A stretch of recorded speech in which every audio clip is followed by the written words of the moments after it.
Sridhan, a data science enthusiast. In this video, I'll talk about my approach on analyzing and visualizing the recipe dataset.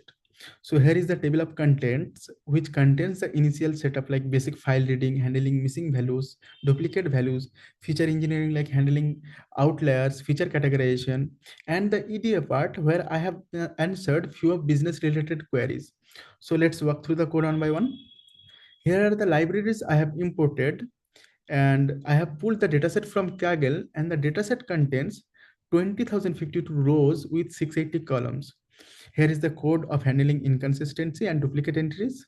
And out of 680 columns, there are 674 columns containing binary values, 4 nutritional column, one is title and another one is rating. Then I checked for missing values, and only the nutritional column that contains missing value, that to more than 20%. So here is the distribution of them, and we can clearly see this is a right skew distribution containing so many outliers in the right. So here median would be the best choice, but I have also checked for correlation matrix as well, and it was surprising that those columns contains more than 20% common missing values. So I preferred median here to fill the missing values. Then I checked for outliers as well. Here's the box plot, and we can see there are so many outliers. And here I used Winsorizing method, and I have mentioned the reason where here why I have preferred Winsorizing method to handle outliers.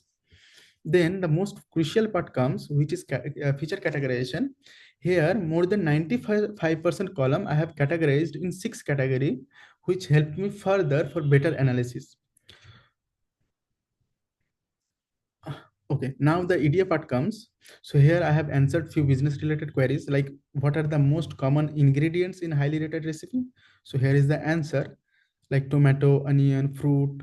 These are all the ingredients in highly rated recipe.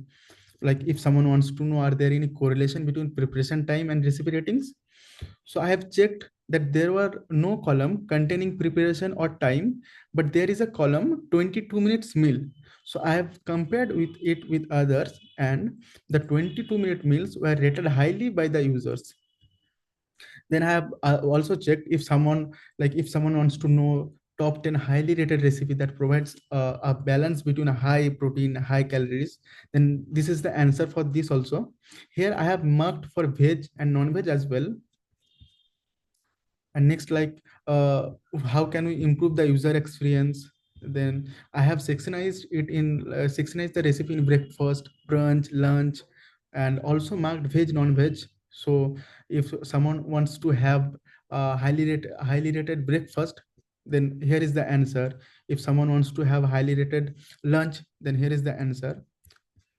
And like here is like if someone wants to have um, highly rated but low in calories protein, here is the answer for that as well, marked veg, non-veg accordingly. So here if someone wants to know, someone wants to have some highly rated food in Christmas, so here is the answer, marked veg, non-veg accordingly. So we can check for another occasion as well. So here all the code. So here is the document, the challenges I have faced during data cleaning, the decision and assumption I have made, and here is the GitHub repository which I will share. So that's all for this video. Thanks for watching.